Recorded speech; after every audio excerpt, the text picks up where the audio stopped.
Irmãos, seguinte, queridos, Pastor Marcos não pôde estar aqui hoje, porque ele está fazendo uma série de exames, acho que ele compartilhou na semana passada com vocês, mas ele pediu que eu desse sequência ao tema de escatologia, porque os irmãos têm acompanhado e o pessoal da internet tem acompanhado também. Então ele pediu para que eu desse sequência aqui junto com vocês.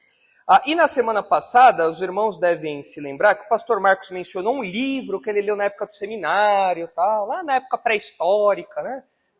Nos hieroglifos egípcios lá, né? Foi esse livro aqui que ele leu, né? Aí, Jimmy, ó, El Ventos del Porvenir, né? De Dwight Pentecost. Esse daqui foi o livro do pastor Marcos mesmo. Tem o carimbo dele aqui. Aqui embaixo, ó, tem o carimbo dele. Mas aí ele estava atualizando a biblioteca dele uns anos atrás. Ele falou, você quer? Eu falei, opa, de graça, até injeção na testa, né? E aí eu já botei o meu carimbo em cima já. Então, já dá para se encontrarem perdidos por aí, já sabe, né? Mas é um livro antigo mesmo esse material aqui. E é um livro que ainda hoje é uma das referências. Já existem outros materiais hoje, outros autores. Mas esse livro do professor Dwight Pentecost ainda é uma referência. Ele foi publicado, quer ver? Aqui no Brasil em 1984. Bastante tempo, né? Eu tinha menos 10 anos quando foi. Tinha menos 10 anos quando esse livro foi publicado. Mas ele é um livro antigo. Lá nos Estados Unidos ele é de 1977. Então é um livro que aqui em português agora é Manual de Escatologia, continua sendo publicado. E é um livro bom, é um livro substancial do assunto, tem bastante coisa. E vem numa linha de escatologia muito semelhante à que nós adotamos. É um dos precursores da visão que nós adotamos, que é o dispensacionalismo revisado, professor Dwight Pentecost. E vocês devem se lembrar que o pastor Marcos comentou, e por isso ele mencionou esse livro, que o primeiro capítulo do livro era sobre a hermenêutica, que é a ciência da interpretação. E eu fui conferir para ver se a memória do pastor Marcos estava boa, né? E estava boa. Isso aqui é de 1984. O pastor Marcos deve ter estudado isso aqui lançamento no seminário. Mas ele ainda lembra ainda. Então o pastor Marcos tem memória boa, né? O pastor Marcos, o pastor Thomas, eles têm memória boa. São os pastores mais jovens que precisam tomar alguma coisa aí para lembrar mais coisas. Mas, de fato, aqui, na verdade, a primeira sessão inteira é destinada à interpretação. Então, métodos de interpretação, história da interpretação, considerações gerais sobre a interpretação, interpretação de profecia. Depois ele entra nos pactos. Os pactos são partes importantes da escatologia, porque nós acreditamos que Israel ainda desempenha um papel na história, porque tem partes dos pactos do Antigo Testamento que ainda não foram cumpridas com Israel. E você não pode anular. Geralmente o pessoal que alegoriza a relação, a interpretação bíblica, faz com que a igreja substitua Israel e tudo mais, eles pegam essas promessas dirigidas a Israel e espiritualizam para a igreja. Mas isso é um artifício, isso não é legítimo, não é uma interpretação sadia, correta. Então é por isso que o professor Dwight Pentecost dedica aí uma boa parte do seu livro a falar de interpretação. Então, está aqui o livro. Daqui uns 100 anos vai valer muito dinheiro isso daqui. Então, já vou guardar para minha aposentadoria. Não é não, Márcio? Olha lá, tem o carimbo do pastor Marcos Branconato. Vai valer uns 100 mil reais isso aqui. Pelo menos isso. Mas daqui a 50 anos, não sei quanto que vai valer 50 mil reais, 100 mil reais. Talvez dê para comprar uma bala. Tomara que a gente não esteja mais aqui, né? Que o que a gente está estudando aconteça. Então, muito bem. Mas, falado disso daqui que eu queria trazer para os irmãos, nós estamos falando do arrebatamento. Os irmãos devem se lembrar que naquela sequência de eventos escatológicos, na nossa visão, o próximo evento a acontecer é o arrebatamento da igreja. Os irmãos devem lembrar que tem duas visões principais. O pré-tribulacionismo, onde o arrebatamento remete à figura do casamento judaico. Então o noivo vem buscar a noiva e leva a noiva para a casa do pai. A gente até estudou João 14 na semana passada, onde Jesus usa essa linguagem. Ele fala que ele vai preparar os aposentos, lá, as câmaras, né? Depois ele volta e levará todo mundo para onde? Para a casa do pai.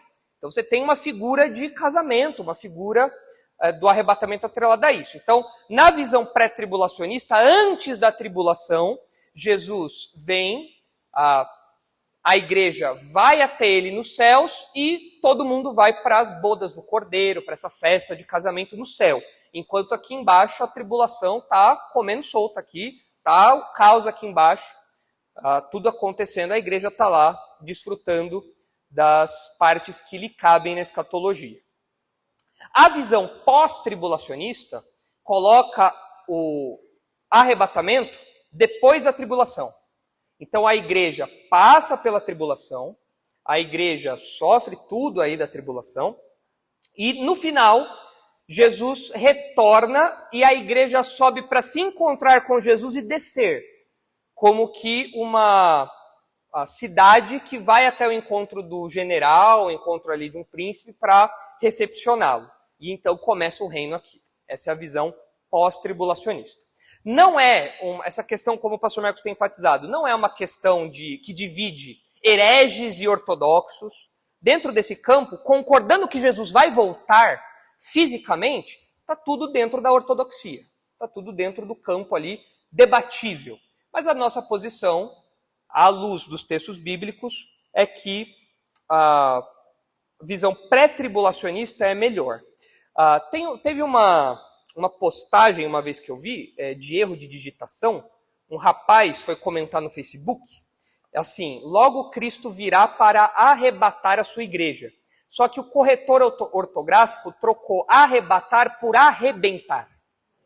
Então, logo Jesus virá para arrebentar a sua igreja. Pronto, pós-tribulacionismo, pré-tribulacionismo. Pós-tribulacionismo, Cristo vem para arrebentar a igreja. Pré-tribulacionismo, Cristo vem para arrebatar a igreja. Então, se perguntar para você, qual que é a diferença? Lembra do arrebatar e do arrebentar, certo? E toda vez que você for digitar isso no Facebook, no WhatsApp, confere para ver se você não está digitando errado. Né? Mas a ideia é essa, a igreja passa pela tribulação, ela vai ser arrebentada. A igreja é poupada da tribulação, ela é arrebatada. Mas tanto a visão pré-tribulacionista como a visão pós-tribulacionista concordam com o arrebatamento da igreja. As duas posições concordam que isso vai acontecer. O que é diferente é a figura que isso evoca e o momento que isso acontece. Essa é a diferença. Mas na nossa visão aqui da igreja, nós somos pré-tribulacionistas. Ou seja, o próximo evento é o arrebatamento, não o arrebentamento. O arrebatamento da igreja. E nós já vimos vários textos aí, e seguindo a ordem ainda desse assunto, os irmãos devem se lembrar que nos textos de 1 Tessalonicenses, que nós lemos, e 1 Coríntios, é colocado ali que num momento que ninguém sabe quando, é um momento iminente, essa é a linguagem teológica, nós não sabemos quando isso vai acontecer, pode ser a qualquer momento, Jesus volta para arrebatar a sua igreja. Nesse momento, nesse evento do arrebatamento, acontecem duas coisas. Em primeiro lugar, os mortos em Cristo ressuscitam, já com corpos glorificados, e os vivos têm o seu corpo transformado. Esses dois eventos acontecem aí, tem uma ordem certinha que a gente já estudou, mas esses eventos eles acontecem no mesmo grande momento ali. No grande momento acontece isso e todos os crentes sobem para se encontrar com Jesus no céu e então desfrutam lá das bodas do Cordeiro e tudo mais. Então, isso é o que acontece. Agora, a dúvida que fica é a seguinte, tá? Ok. Eu estou vivo.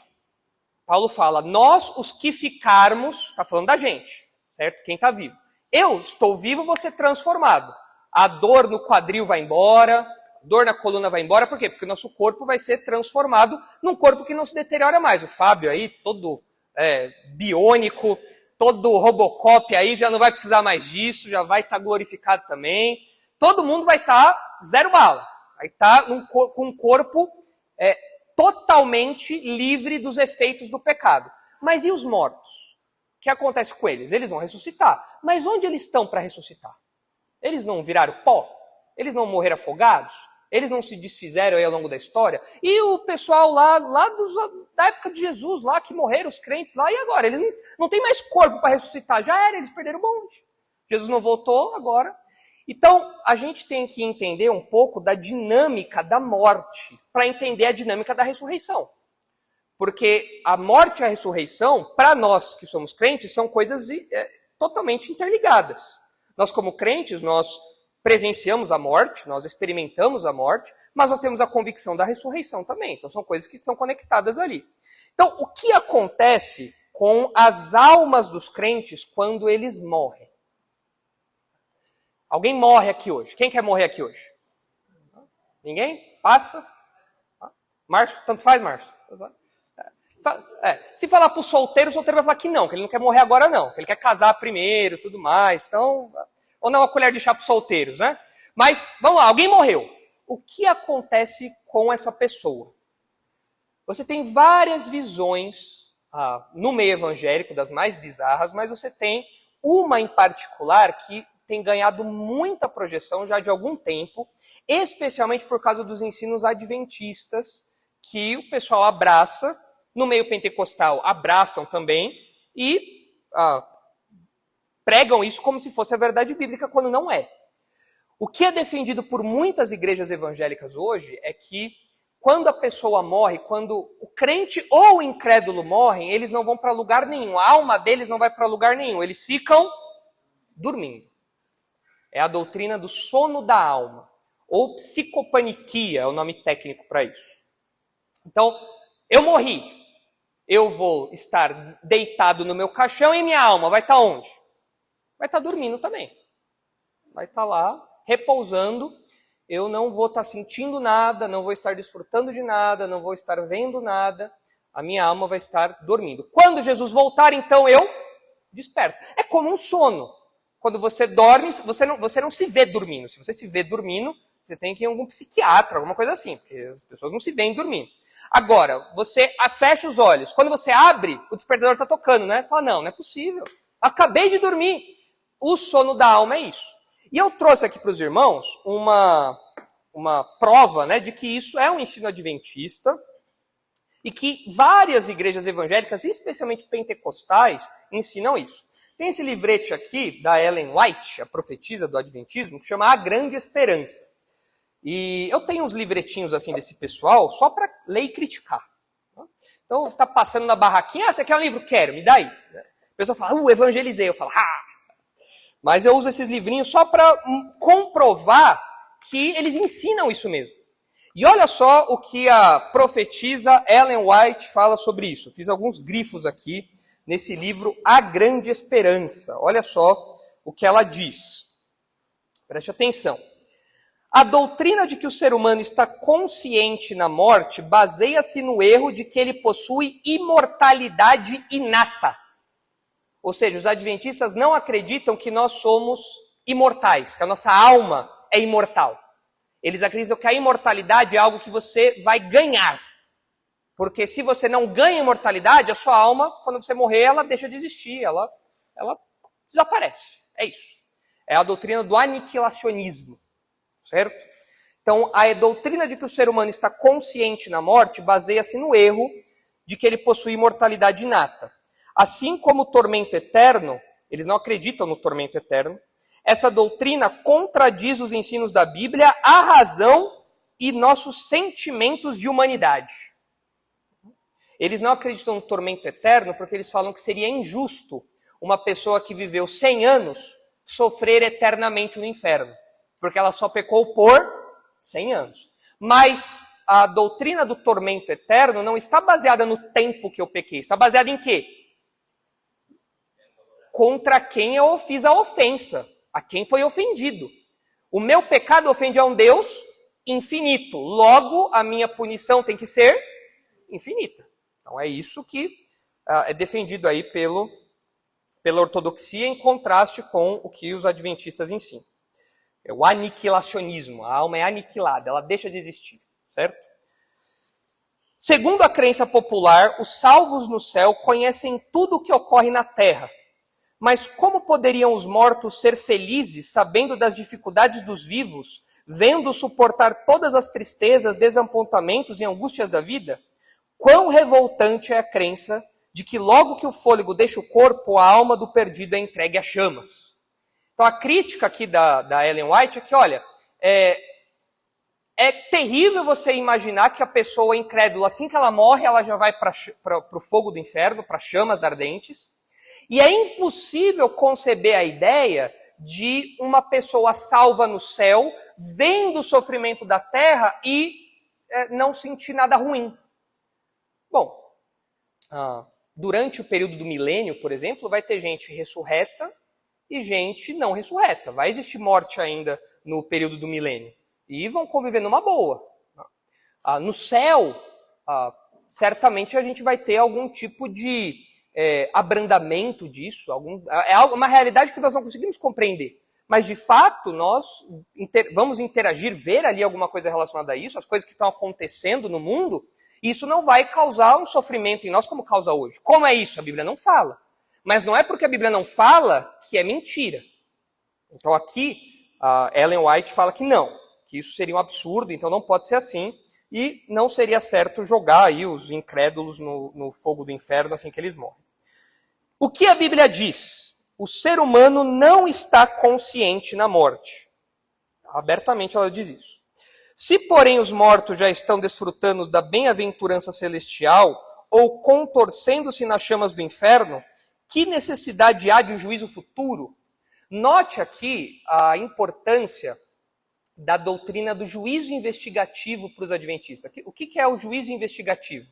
É a ideia de que Jesus já voltou, só que Jesus voltou de um modo invisível em 1800 em Guaraná com rolha.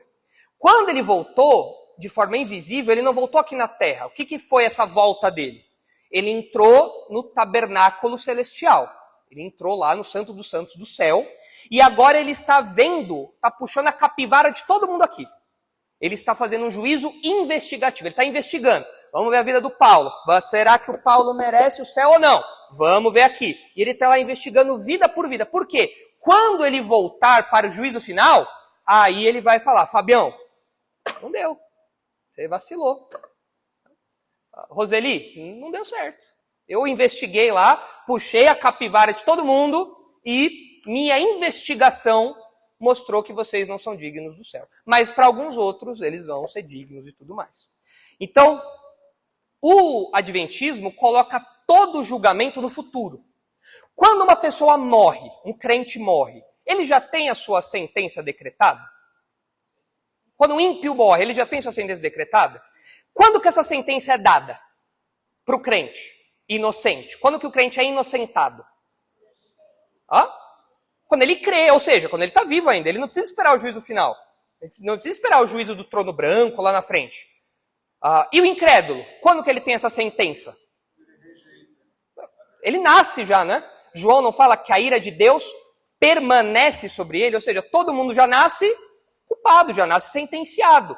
O que muda essa sentença é a fé em Jesus, é crer em Jesus como Salvador. E o juízo final não vai servir para avaliar. Essa pessoa fez isso, mas tem aquilo ali também. Não. É só uma declaração e a execução de uma sentença que já foi dada. Tanto que Hebreus fala que cabe ao homem morrer uma só vez, vindo depois disso o juízo. Ou seja, acabou. A pessoa morre, ela já desfruta da sentença que foi dada, quando ela estava em vida ainda. Okay? Mas os adventistas não acreditam nisso. E aí a Ellen White prossegue. A teoria da imortalidade da alma foi uma das falsidades que os cristãos tomaram emprestadas do paganismo. Da onde ela tirou isso, eu não tenho ideia. A Bíblia, entretanto, ensina que os mortos dormem até a ressurreição. Aí ela diz aqui abertamente. Bendito descanso para o justo exausto. Seja longo ou breve o tempo em que permanece na sepultura, parece-lhe apenas um breve momento. Quando os salvos são chamados de seu profundo sono, o pensamento deles começa exatamente onde havia parado. Então, sei lá, a pessoa morreu afogada. Ela acorda assim, né? Porque ela dormiu, foi o último pensamento dela. Ela morreu afogada. Então, é isso. Para o adventismo é isso. Isso é o sono da alma. A pessoa morre, ela dorme. Ela fica inconsciente. enquanto ela está morta.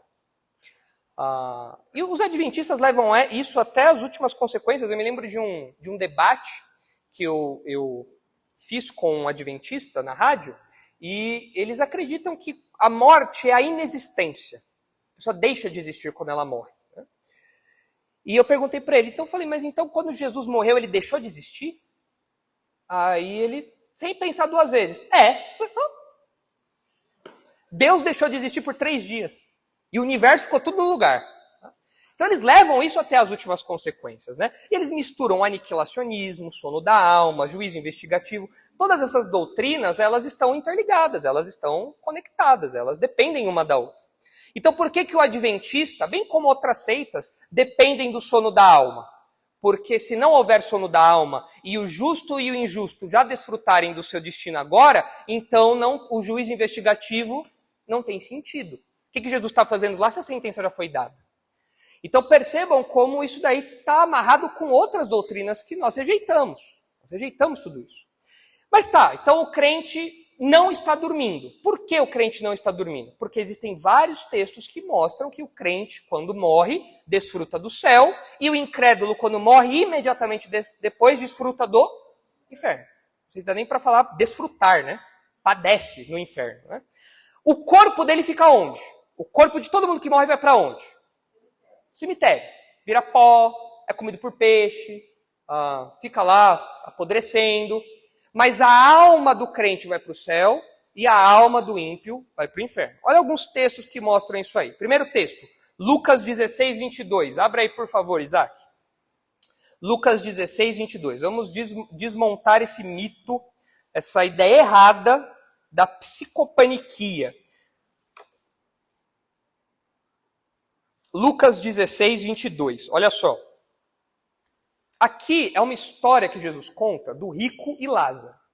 Nós não sabemos se isso é uma parábola ou se isso é uma história real.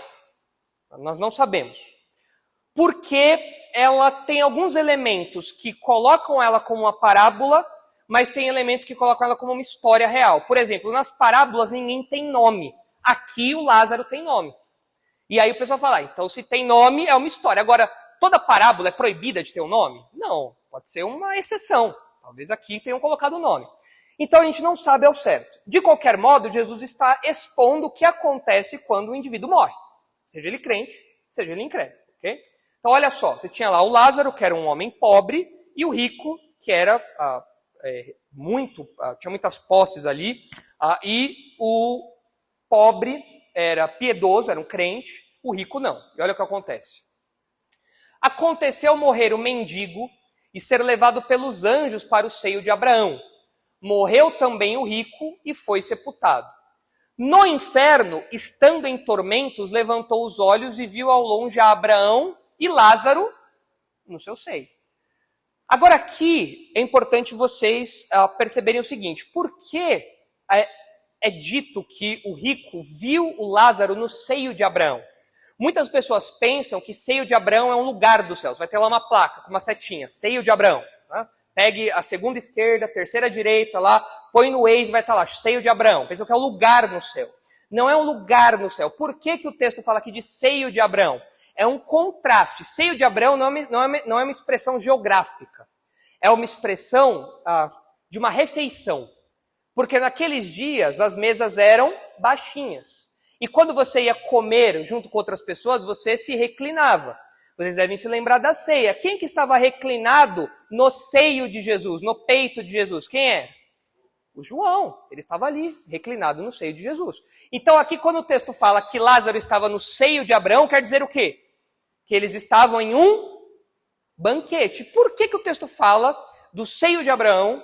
Por que o texto fala de um banquete? Olha lá o versículo 21. O que o Lázaro pedia? O que ele queria? Ele queria migalhas. Enquanto o rico tinha o banquete, mas agora a coisa inverteu.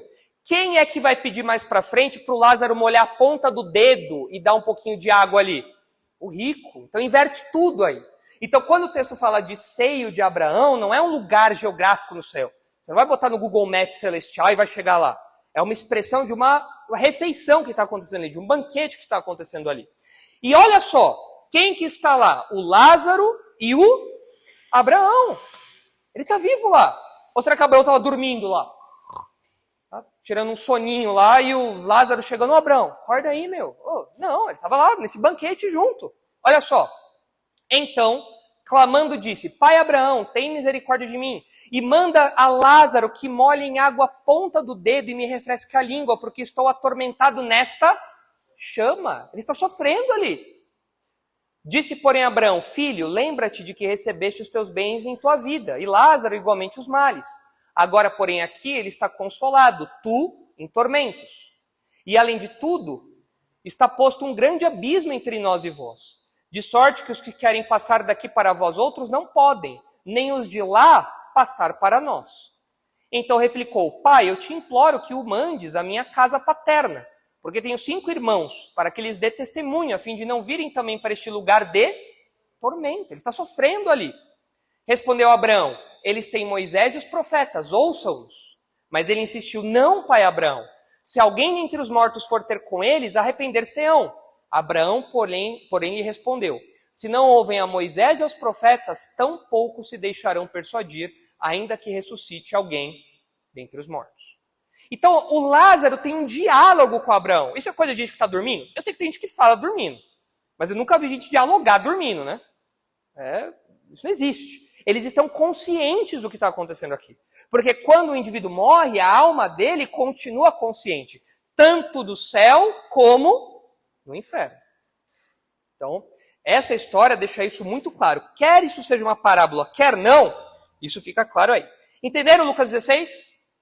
Agora olha só Lucas 23. Lucas 23.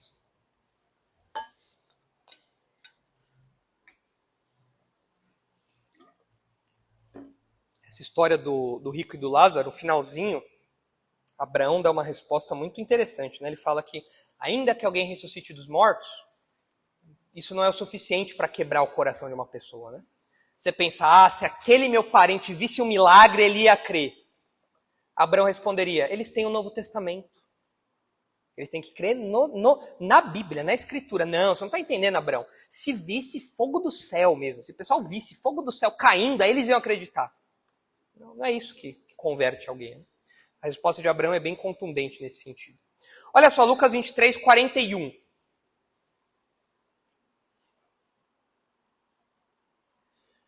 Nós, na verdade, com justiça, porque recebemos o castigo que os nossos atos merecem. É o ladrão, um ladrão falando para o outro, na crucificação de Jesus, ok? Os dois começam zombando de Jesus, mas um deles se arrepende. E aí ele fala, nós estamos recebendo o castigo com justiça.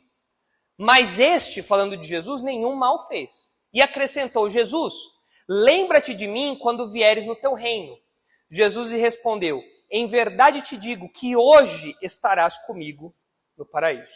Esse texto é um texto muito usado pelas seitas de uma forma errada. Eles mudam a pontuação do texto. Por quê? Eles falam que no grego original, no grego koiné, lá, não tinha pontuação. E não tinha mesmo, é verdade, não tinha pontuação. Então, quando a gente vai fazer uma tradução, a gente tem que ler o texto e colocar os pontos ali. Só que você tem que colocar a pontuação em lugares que façam sentido. Tá? Então, como que as seitas mudam a pontuação do texto para justificar o sono da alma? Elas pegam aqueles 2 pontos e jogam para depois do hoje. Aí fica assim, Jesus lhe respondeu, em verdade te digo hoje, 2 pontos, estarás comigo no paraíso. Por quê? Porque Jesus está falando hoje, mas quando é que eles vão desfrutar do paraíso? No futuro, lá na frente. Ó, ixi, pelo menos 2000 anos já se passaram desde que Jesus falou isso e na visão do sono da alma, esse ladrão está dormindo ali, já está em sono REM já. Está sono pesado lá, ninguém mais acorda ele, está lá. Agora, isso faz sentido gramaticalmente? Não. Por várias razões, várias razões. Todas as vezes que é construído dessa forma no grego, não cabe essa pontuação que eles colocam. Vários motivos gramaticais. Mas eles falam isso. Em verdade te digo hoje, estarás comigo no paraíso. Para mim, o argumento mais simples é o seguinte. É óbvio que Jesus estava falando disso hoje. Jesus não ia falar amanhã. Por isso digo amanhã. Não. É óbvio que Jesus está falando hoje. Além do mais, Jesus ia ficar desperdiçando palavras na crucificação. O crucificado, ele morre por sufocado. Você deve se lembrar que as palavras de Jesus na cruz são breves. Jesus não fica desperdiçando ar. Jesus ora pelos seus inimigos, Jesus clama ao Pai, Jesus dá instruções ali para João e para Maria, mas são coisas breves. Por que Jesus ia ficar desperdiçando palavras enquanto ele estava agonizando? Por isso te digo hoje, não amanhã nem semana que vem, hoje, tal. No futuro, não sei quando, você vai estar comigo no paraíso. Não faz sentido uma coisa dessa. Então, logicamente não faz sentido, gramaticalmente não faz sentido, mas eles têm que mudar para falar que o sono da alma tem que caber aí. Tem que caber aí, não tem jeito. Fabrinho.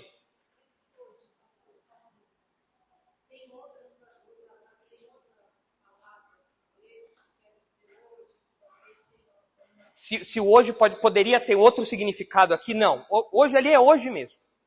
A tradução é essa, é este dia, né, hoje. Mas como não dá para mudar o vocábulo, eles mudam a pontuação. Então, aí fica fácil, né? Você muda a pontuação, você muda tudo, né? Hã? Você brinca ali, você muda, você coloca o sentido que você quiser ali. Várias seitas acreditam no sono da alma, não por causa desse versículo, mas também por causa desse versículo, algumas. Rodrigo Silva. Ele não só fez um mestrado, Rodrigo Silva, como ele ganhou espaço no canal do Iago Martins, um teólogo famoso aí na internet, onde ele pôde explicar o porquê ele acredita desse e daquele jeito. O Iago Martins fez isso. É como se eu desse esse púlpito aqui pro Rodrigo Silva explicar por que o adventismo crê o que crê. Absurdo, uma coisa absurdo. Ele foi criticado merecidamente, uma crítica cabível. Nós, como crentes, não temos que dar espaço para esse pessoal. Tito fala que é o contrário. Tito fala que nós temos que fazê-los calar. Não é dar o microfone, é tirar o microfone, arrancar o microfone da pessoa. Fala, não, isso é errado, isso é heresia, isso é mentira, você não vai. Mas deu espaço e ele recebeu críticas merecidas por isso. Não há espaço para isso. Mas é na internet, não é na igreja. Mas ele é um mestre. Ele é um mestre. E isso acentua o problema dos adventistas estarem muito próximos do meio evangélico. Tem muita igreja batista que abre a porta para adventista pregar. Já vieram aqui na igreja algumas vezes, alguns adventistas. Eles tocam aí, queria conversar com o pastor, queria ver se a gente podia apresentar o nosso curso, que a gente está fazendo um curso de uma faculdade. Aí fala, que faculdade que é? Não, é faculdade tal, e fala um nome que você não conhece. E está vinculado ao quê? É uma faculdade, um seminário, está vinculado ao quê? Não, então não tem vínculo nenhum. Aí você vai cavucando. Aí ele fala, não é porque a gente é adventista. Então, amiguinho, abraço. Então, vale o conselho de João. Com esse nem sequer comais. Não recebam ele em casa, não. Não recebam em casa. Adventista vai fazer estudo bíblico em casa. Que bênção, pastor, fazer estudo bíblico adventista. Você está dormindo no ponto. E nem é sono da alma. Está dormindo no ponto acordado agora. Você fica esperto. Não é para cair nessa. Você vai engolir tudo isso daí. Toda essa mentira aí. Mas olha só. Depois do alerta, né? Para os irmãos não se aproximarem dessa seita. A gente percebe que a interpretação correta do versículo é clara. Jesus está falando que assim que ele e aquele ladrão morressem, onde eles estariam? No paraíso, no céu. Eles estariam juntos, desfrutando do céu. Junto ali com Lázaro, junto com Abraão, junto com essa turma toda aí. Isso aconteceria quando? No futuro? Não, aconteceria hoje, naquele dia. Mais um texto aí. 2 Coríntios 5.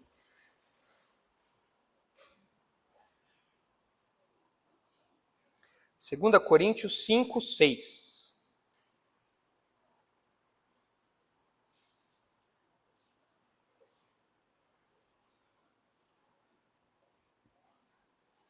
Segunda Coríntios 5, 6 a 8.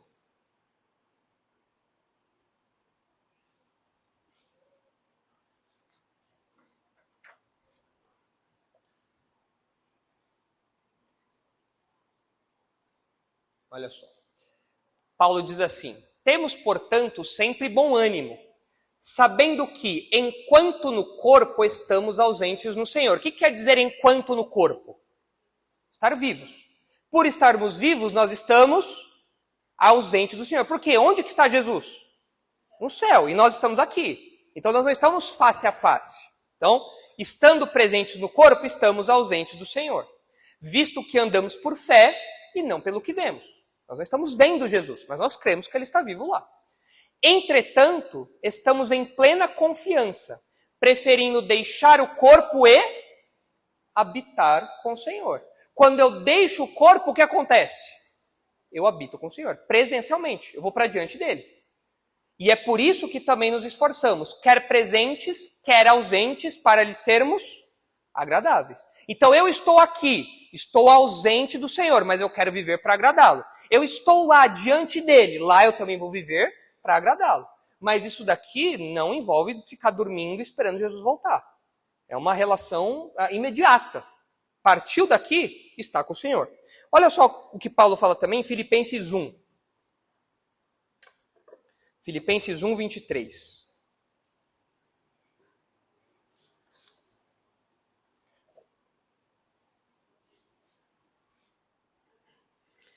Filipenses 1, 23, olha só o que Paulo diz. O viver é Cristo, morrer é lucro. Né? Olha só.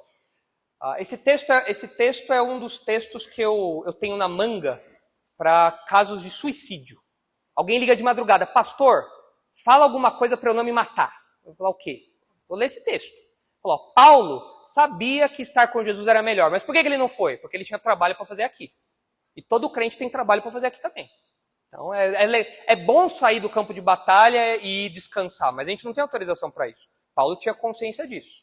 Olha só o que ele diz. Porquanto para mim o viver é lucro, o viver é Cristo e o morrer é lucro. Entretanto, se viver na carne traz fruto para o meu trabalho, já não sei o que hei de escolher. Ora, de um e outro lado estou constrangido, tendo o desejo de partir e estar com Cristo, o que é incomparavelmente melhor. Morreu aqui, o que acontece com o crente? Está com Cristo. Isso é melhor ou pior do que aqui agora? Muito melhor. Muito melhor. Você fica livre dos efeitos do pecado, você está livre do sofrimento, livre da angústia, é muito melhor. Mas Paulo se via dividido, porque olha só, apesar dele partir e estar com Cristo ser algo muito aguardado, muito positivo para ele, olha só o que ele fala. Mas por vossa causa é mais necessário permanecer na carne. Porque ele tinha trabalho. O crente tem trabalho. O crente tem que trabalhar. O que você faria para alguém falaria para alguém que está pensando um crente que está pensando em suicídio? Eu falaria, olha, Deus te deu dons, Deus te deu uma família, Deus te deu uma igreja, Deus te deu responsabilidade, Deus te deu uma boca para anunciar a verdade e você tem que ficar aqui para trabalhar, você não é mais seu. É claro que é bom partir e estar com Cristo, é claro que sim. Chega uma hora que você não consegue mais de tanta ansiedade esperar esse momento, aguardar esse momento.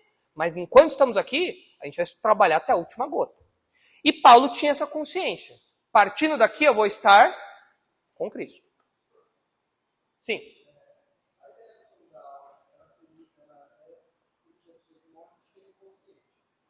Segundo a visão do sono da alma, a pessoa, o corpo morre, a alma desliga também.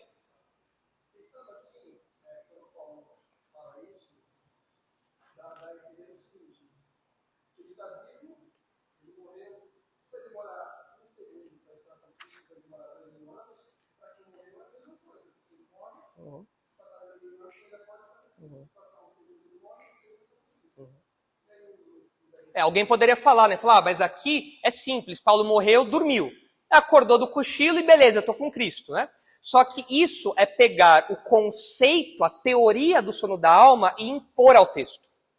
Porque na lógica de Paulo, uma coisa sucede à outra. Paulo não está pensando num hiato de tempo. Ele está pensando partir e estar com Cristo. É algo sequencial. O pessoal do sono da alma vai colocar um parênteses ali. É partir, ficar dormindo e estar com Cristo. Mas aí é você pegar uma teoria e você impor no texto bíblico. E a gente não tem autorização para fazer isso. Entendeu? Então é eu pegar algo externo ao texto e forçar o texto para que caiba isso. Então, esse é o problema. E na verdade, tem outros problemas dos textos que a gente está vendo, porque, por exemplo, Jesus falou, né? Hoje estarás comigo no paraíso. Não é amanhã, não é depois de amanhã, não é, então é imediatamente. O rico e Lázaro fala que eles morreram e já desfrutaram do céu e do inferno. Então, quando você junta todos esses textos, você vê que o que Paulo está falando aqui é algo imediato, é algo na sequência, é algo que está seguido, uma coisa da outra, certo? Instantâneo, né? Olha mais alguns textos aí, vamos lá, Mateus 17, olha só o que diz aí Mateus 17. É porque assim, a gente tem uma ideia muito estranha, muito abstrata sobre morte. Defina a morte. Morte é 3 pontinhos. O que é morte para você? Alguém vai falar, morte é deixar de existir. Errado, morte não é deixar de existir. Você continua existindo depois da morte. O que é a morte, então? A definição bíblica de morte é separação do corpo e da alma. Porque antes de ser afetado pelo pecado, o corpo e a alma do ser humano se separavam? Não, é uma unidade. Tanto que Deus criou o homem do pó da terra, soprou nele o fôlego de vida e ele se tornou um ser, uma alma vivente. Ou seja, o ser humano foi feito para viver sempre em uma unidade, corpo e alma. Quando o pecado entra no mundo, ele quebra isso que foi feito para nunca ser destruído. Então, o que é a morte? É a separação do corpo e da alma. Onde fica o corpo quando alguém morre? Volta ao pó. E a alma? Céu ou inferno. Então, quando a gente define morte, a gente tem uma ajuda aí para ver essa questão. Olha aí, Mateus 17, 2. Olha só. E foi, é o relato da transfiguração. E foi transfigurado diante deles, Jesus. O seu rosto resplandecia como o sol e as suas vestes tornaram-se brancas como a luz. E eis que lhe apareceram Moisés e Elias falando com ele. Moisés e Elias eram sonâmbulos. Claramente, eles estavam dormindo, a alma deles estava dormindo. Eles apareceram lá, Jesus, Não, eles estão conscientes aqui. Eles estão conversando com Jesus. E nós vemos em Lucas o conteúdo dessa conversa. Eles estavam conversando sobre a morte, sobre a partida de Jesus. Ou seja, era um diálogo consciente. Você já tentou conversar com alguém que está dormindo? Você fala, e aí, o que você acha? Batatinha frita. A pessoa vai embora. Pegar o ônibus. A pessoa está inconsciente. Mas aqui eles estão conscientes. Eles estão claramente desfrutando daquele momento ali, né? Tanto que a Bíblia fala, Jesus fala que Deus é Deus de vivos e não de mortos. Porque essas pessoas estão vivas. Tudo bem. Mais um texto aí. Atos 7:59. Olha aí a súplica de Estevão. Atos 7:59. Rico e lá. Sim. Estava vivo, batendo um papo lá, comendo junto. Eu gosto dessa parte quando a Bíblia fala de comida. Toda coisa boa da Bíblia tem comida. Vocês já repararam? Não é? O Lázaro morreu e o que ele foi fazer no céu? Comer. É o dia da alegria sem fim. É a ação de graça sem fim. É boa essa parte, ele vai comer. E o Abraão está lá comendo também. Abraão deve ter que fazer umas caminhadas lá, já está comendo há um bom tempo, né? Aqui não tem colesterol, não tem diabetes, não tem essas coisas lá, né? Essas coisas lá. Pode comer tudo à vontade, né? Não sei como que é o cardápio celestial, né? Não sei se tem um anjo lá copeiro que faz a comida, né? Não sei. Mas que tem um banquete, tem. Tem um banquete mais. Quando os crentes forem arrebatados, um dos eventos que acontecem no céu, enquanto a tribulação acontece na terra, é as bodas do Cordeiro, é uma festa. E como que era uma festa de casamento naqueles dias, que é a figura que é evocada das bodas? Como era uma festa de casamento naqueles dias? Um pouco diferente de como é hoje, né? Hoje é aquelas comidinhas pequenininhas, né? 50 mil reais por convidado para você comer umas coisinhas assim pequenas, né? Mas aqueles dias era um banquete. Mata o boi aí, vamos comer tudo aí, vamos lá. É um banquete, são as bodas. A igreja vai desfrutar disso. A gente vai ser a noiva. Vai estar lá comendo junto lá com o noivo, com os convidados lá, não sei, mas comida também. Tudo porque estaremos conscientes. Eu prefiro pensar que não é figurado não, Alão. Eu prefiro pensar que é literal. Eu não sei, né? Eu acho que não tem nada que indique que seja simbólico. O texto não nos dá explicações. O pão que o Lázaro comia representa a vida. Não sei. Aí já é especulação pura já. Já diria alguém já perguntou, né? No céu tem pão? E morreu, não foi? É a deixa aí da figurinha, né? Eu acho que tem comida lá no céu. Agora, como é que é difícil pensar isso, porque o nosso corpo vai estar aqui. Como é que a gente pode comer alguma coisa no céu? Não sei. Mas Jesus tem corpo físico? E onde que ele está?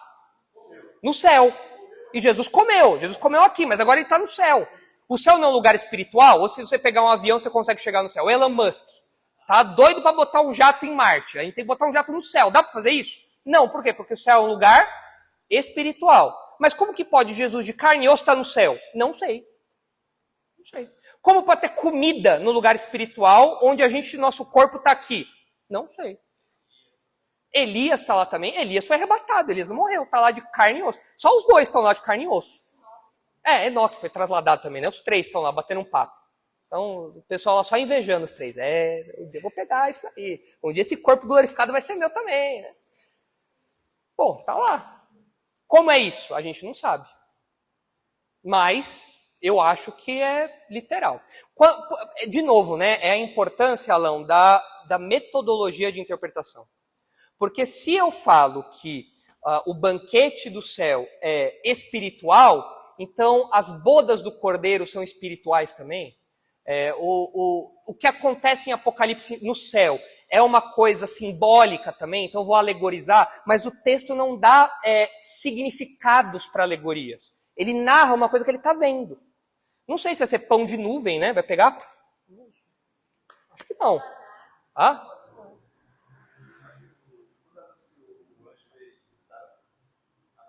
Uhum. Comeu.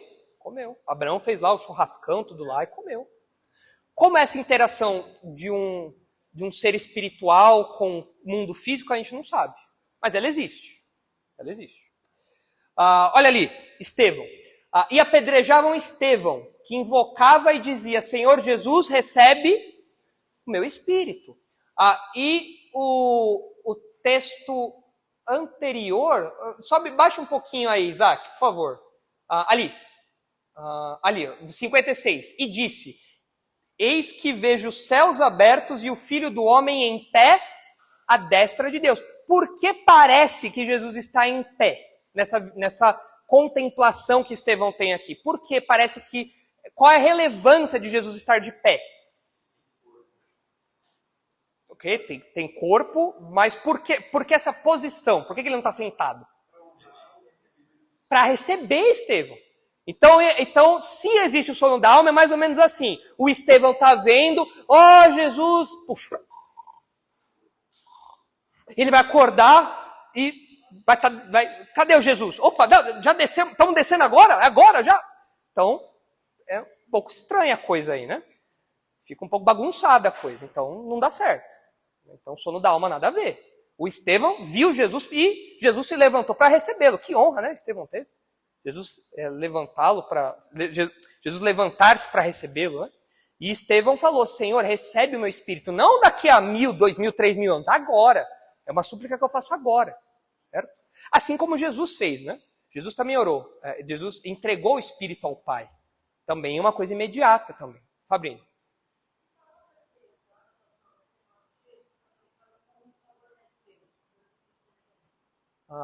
No 60, baixa por favor, Isaac. Eu não sei exatamente, Fabrini, qual que é o vocábulo grego, mas se está traduzido como adormeceu é porque é uma linguagem eufemística. Assim como acontece em outros textos. Por exemplo, a gente não vai ter tempo de ver hoje, mas por exemplo, quando o Lázaro, não o Lázaro da história, quando o Lázaro, amigo de Jesus, morre, Jesus fala que Lázaro adormeceu. Aí os discípulos falam assim: Jesus, se ele dormiu, então daqui a pouco ele acorda, né? Não. Aí o próprio Jesus fala: ele morreu. Dá a ideia, parece que Jesus fala assim, gente, vocês não entendem a linguagem que eu estou usando? É um eufemismo. O que é um eufemismo? É você usar uma linguagem branda para uma realidade dura. Isso, exatamente. Eu sempre dou o exemplo do adolescente. O adolescente, quando... O adolescente feinho, tadinho. O adolescente é feinho. Aí ele se interessa por uma menina. A menina quer dar o fora nele. Não pode falar que o menino é feio. Vai falar o quê? Ah, ele é arrumadinho. Ele é bonitinho. Esse inho, toda essa linguagenzinha, é um eufemismo. É um jeito de abrandar uma realidade dura. Ele é feio. Não vai rolar. O eufemismo é isso. Aplicado à morte. Então a gente fala, ele adormeceu, ele está dormindo, ele partiu. São eufemismos que a gente usa. E aqui a linguagem aparece assim. Jesus usa isso em João 11 para deixar claro que é um eufemismo. E Paulo em Coríntios, quando fala que há muitos doentes e outros que adormeciam, que dormiam, é porque há um eufemismo também de morte, para a morte. Eu não sei se é a mesma palavra, mas a tradução seria a mesma. A tradução é essa daqui mesmo. Mas a ideia é basicamente que o corpo da pessoa está parado, como quem dorme. Então esse eufemismo é baseado naquilo que a pessoa está vendo. Não baseado numa realidade espiritual, que a pessoa está inconsciente, que a alma dela está ali velando também. Não é isso. Entendeu? Então é um eufemismo aqui. Sofia. Foi respondido? Você ia falar do texto de Coríntios também? Uhum.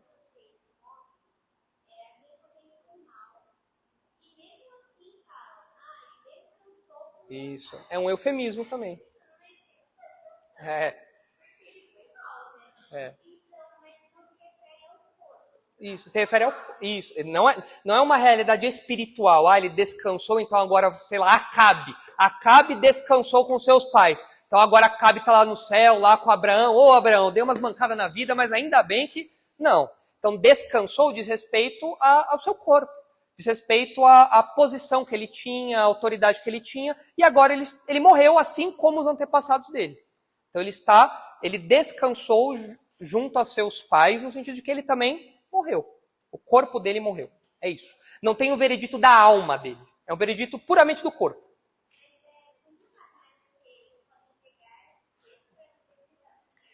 Então, ele falou que descansou. É por isso que nós acreditamos numa interpretação literal. O que é uma interpretação literal?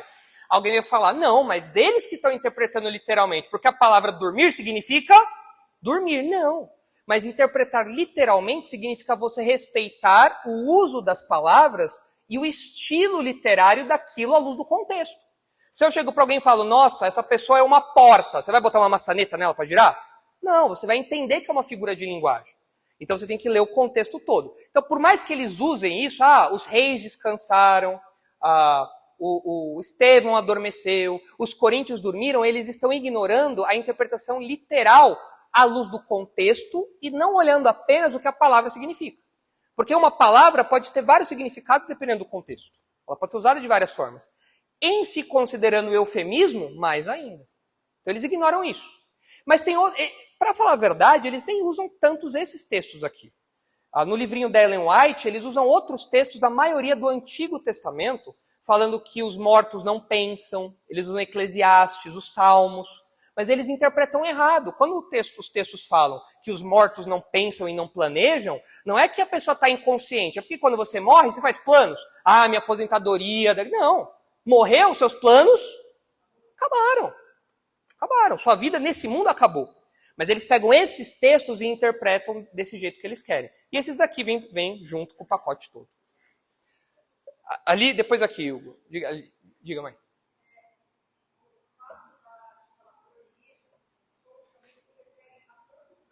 Isso, exatamente. Então, o corpo está lá deitado como alguém dormindo.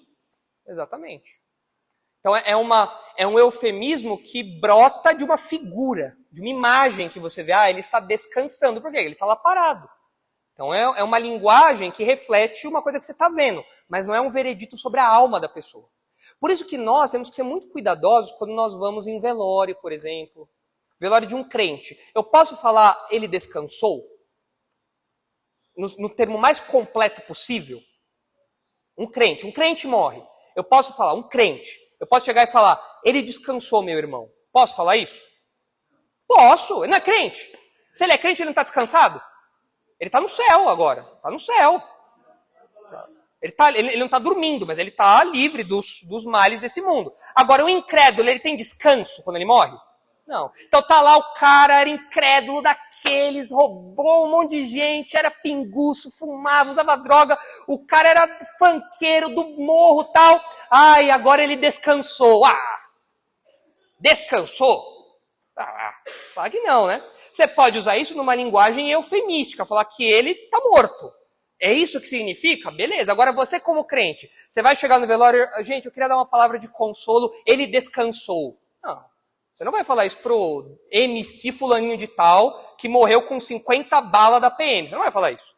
A última coisa que ele tem é o descanso da alma. Você pode falar isso do corpo. O corpo dele está ali como um morto, como alguém que está dormindo, mas a alma dele não está dormindo. É uma linguagem eufemística. O crente encontra descanso verdadeiro. O incrédulo não. O incrédulo vai daqui para o tormento, direto. Hugo.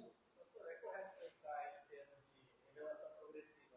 No Antigo Testamento eles não tinham uma compreensão completa, como seria essa questão da ressurreição e dessa vinda de Cristo e dessa nossa união corporal e do que aconteceu na morte. Por isso que até em Eclesiastes, mas até no livro do próprio Juízes, todo o Antigo Testamento a gente não vê essa compreensão completa, né? Sim. Que vai existir uma ressurreição.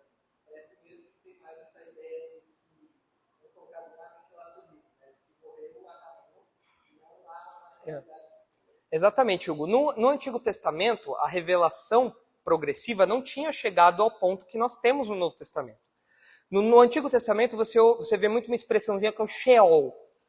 E o Sheol é o lugar dos mortos. O que é o lugar dos mortos? É o inferno? É o céu? Não, é a sepultura. Quando você morre, você vai para a sepultura. E a alma?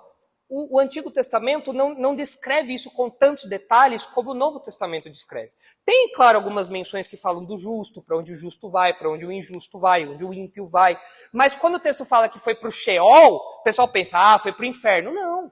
Pode estar falando que foi para o lugar dos mortos. Onde é o lugar dos mortos? Cemitério. Morreu, foi para a sepultura.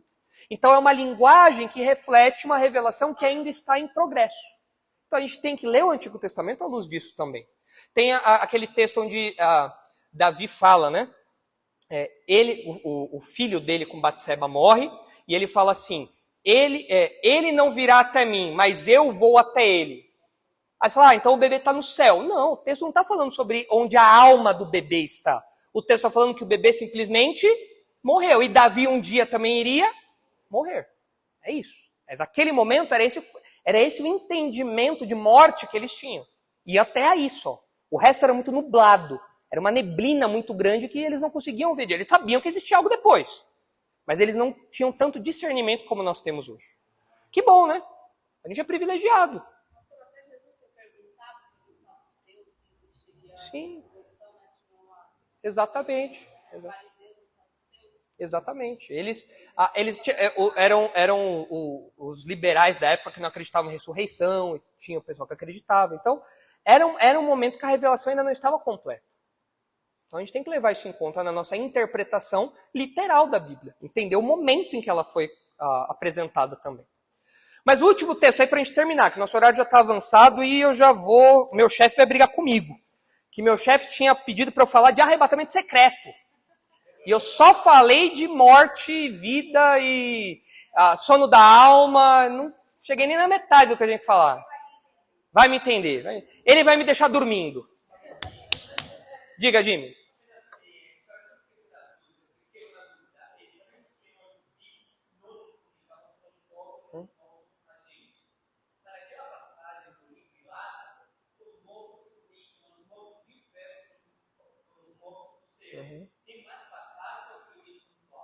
Acho que é bem pontual, Jimmy. Eu não me recordo de uma outra passagem em que haja alguma interação entre céu e inferno. Eu acho que é a única passagem que tem essa interação. É a única passagem. E é um tanto quanto obscura, misteriosa nesse sentido. A gente não sabe muito bem o que é isso, o que é esse abismo que separa. Não dá para entender muito bem. Será que todo mundo do céu vê todo mundo do inferno vê todo mundo do céu? O texto parece indicar que sim, mas como é isso? Nós não sabemos. Nós não sabemos se é um vislumbre que foi dado ao rico e Lázaro para aquele propósito específico. a gente não sabe dizer. É uma passagem muito simples para a gente extrair uma geografia celestial. Seria ir além. Mas o texto diz isso, né? Rapidinho. Isaac, só abre aí, por favor. Apocalipse 6. Diga, Augusto.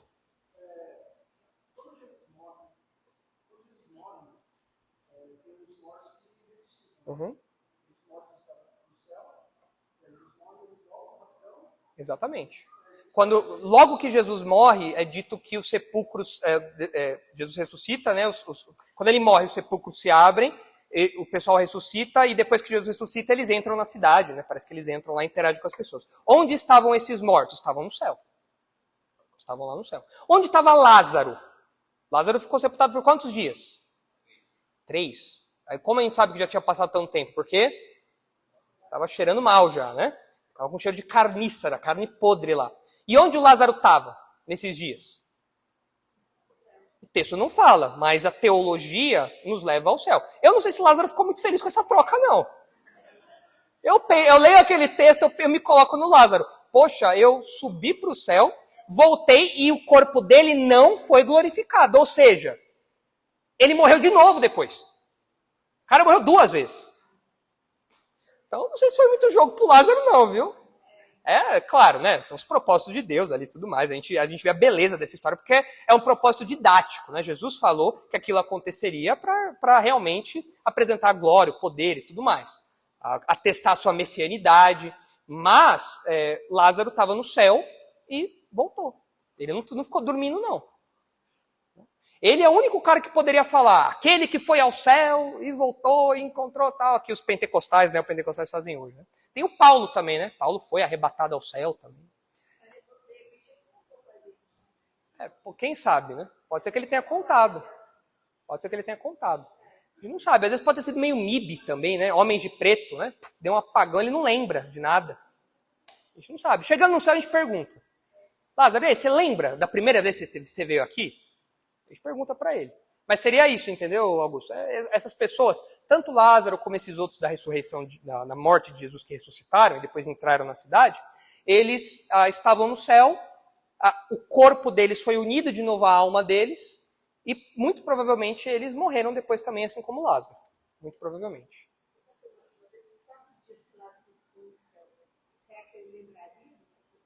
Então, é isso que a gente não sabe. Se ele lembraria do céu, é isso que a gente não sabe. O texto não fala, né? O texto não fala. Se a memória dele foi apagada, ele estava consciente lá. Agora, por que eu acredito que ele tinha as memórias todas? Quando Jesus ressuscitou, ele perdeu as memórias? Ele falava, quem é você que está me tocando? Deixa você pra lá, ó. Que é isso que você pensa que é, cara? Não, Tomé, vem cá. Lembrou o nome de todos eles. Então a memória está preservada. Eu acho que o Lázaro também teve sua memória preservada. Agora, como é um caso singular, né? Lázaro não tinha um corpo glorificado. Como foi isso? A gente não sabe os detalhes. Não foi registrado. E tem mais ressurreições além de Lázaro. No Antigo Testamento tem ressurreição. No Novo Testamento Jesus faz milagres de ressurreição. O que aconteceu com essas pessoas? Elas lembravam? O texto não fala. Então não dá para saber se elas lembravam ou não. A rigor, deveriam lembrar. Mas às vezes, por algum motivo específico, não lembravam, ou não foi relatado para nós que ela lembrava. Então, dessa maneira. Pode ser. Às vezes foi e falou, você vai voltar, mas não fala nada, hein? Segredo. Pode ser também. Olha lá, último texto, gente, o horário está apertado. Olha só, meu chefe vai brigar comigo. Vamos lá. Apocalipse 6:9, olha só. 6:9. Quando ele abriu o 5º selo, vi debaixo do altar, isso no céu, as almas daqueles que tinham sido mortos por causa da palavra de Deus e por causa do testemunho que sustentavam. Esses mortos aqui estão vindo de onde? Da tribulação, da grande tribulação. Clamaram em grande voz, dizendo, até quando, ó soberano Senhor, santo e verdadeiro, não julgas nem vingas o nosso sangue dos que habitam sobre a terra? Então a cada um deles foi dada uma vestidura branca. E lhes disseram que repousassem ainda por pouco tempo, até que também se completasse o número dos seus conservos e seus irmãos, que iam ser mortos como igualmente eles foram. Olha aqui a linguagem de novo, fala para eles repousarem. Aí alguém falaria, aí ó, tá vendo? Eles estão tirando o cochilo. Não, a ideia de repousar aqui é aguardar. Espera. Aguenta aí. Segura aí que as coisas estão acontecendo. Repouse aí no sentido de, ó, fique esperando. Essa é a ideia aí. Então não é sono da alma. Oi? Não aguenta mais, Márcio? Eu também quero que Jesus volte logo. Aí eu vou para as bodas do Cordeiro, nem vou experimentar a morte, meu corpo é glorificado já. Aí isso é vantagem, né? Isso é vantagem. Muito bem, mas vou parar por aqui então, gente. Nosso horário já está super estourado ali já. Mas eu espero que tenha ficado claro para vocês que sono da alma, nada a ver. Sono da alma, invenção aí que os adventistas usam para justificar aniquilacionismo, juízo investigativo, uma série de coisas aí, nada a ver. Quando o crente morre, ele vai para o céu. Quando o incrédulo morre, ele vai para o inferno. Isso para nós que somos crentes, causa o quê, essa verdade? Consolo. Quando um ente querido morre, eu fico consolado. Porque eu sei que uma pessoa em estágio terminal de câncer, um crente morreu. Eu posso ter um mix de tristeza pelo luto, mas alegria porque aquela pessoa agora está com o Senhor vivendo plenamente ali? Posso. Esse descansou, o corpo dela está ali, mas eu sei que a alma dela está vivíssima. Mais viva do que nunca. Porque não tem as amarras do pecado mais, né? Agora, para o incrédulo, o que isso traz? O que isso deveria trazer para o incrédulo? Angústia e pavor, né? Ao homem cabe morrer uma só vez, vindo depois disso o juízo. A sentença é executada na hora que você morre ali. Então, para o incrédulo, ele tem que ficar apavorado. Se eu sair daqui e morrer atropelado, eu vou piscar os olhos e acordar no tormento eterno. E não tem mais volta. Não tem mais volta. Não dá para... Não é um soninho que eu vou tirar, e aí um dia Jesus vai terminar de investigar, ele vai ver, o fulano morreu, ele era meio mal, mas fez umas coisas boas. Não. É agora que você tem que se decidir por Cristo. A fé em Cristo é o que te liberta desse medo da morte, desse temor, dessa angústia eterna. É agora que você tem que decidir sobre isso. Depois, não dá mais. Não dá mais. E isso muda também o modo como a gente consola as pessoas, né? Como a gente exerce o nosso ministério de aconselhamento para com as pessoas. Então, essas realidades todas, elas não são só escatológicas, elas são presentes também. Elas mudam o modo como a gente vê as relações, as coisas aqui agora. Então, vamos orar por tudo isso e na semana que vem, o pastor Marcos vai continuar aí falando, agora eu acho, do arrebatamento secreto. Vocês vão ver aí um pouquinho do reflexo do Deixados para Trás. Já viram esse livro aqui? Tem até filme, né? Tem um filme com o Nicolas Cage, fizeram reboot, né? Deixados para Trás, o que ajudou a difundir a ideia de você ser arrebatado e a sua roupinha ficar no chão. Não sei. Mas fortes emoções para a semana que vem. Atrai. Tão bem escrito que ficou famoso, né? E vendeu e tudo mais. Mas enfim, vamos orar. Senhor, nós agradecemos pela sua palavra que é clara. Nós agradecemos pela sua palavra que nos instrui, nos livra do erro, nos consola. Ajuda-nos, por favor, a interpretar essas realidades de vida, morte, e como isso se encaixa no seu plano escatológico, quando o Senhor Jesus voltar para arrebatar a sua igreja. Ajuda-nos a ter discernimento para encaixar tudo isso com maturidade, com discernimento, e que esse conhecimento não seja apenas teórico, mas que isso realmente traga para nós ousadia, coragem, confiança no Senhor, para pregar a tua palavra, para descansar enquanto padecemos aqui, aguardando o dia que seremos glorificados, sabendo que a morte foi vencida pelo nosso Senhor, então nós não temos mais por que temê-la, e agora nós podemos de fato desfrutar, assim que falecermos, da presença gloriosa do nosso Salvador.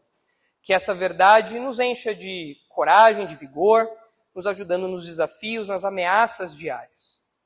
Leve-nos agora em segurança para casa, nos dê um resto de semana tranquilo, debaixo da sua paz. É em nome de Jesus que nós oramos. Amém.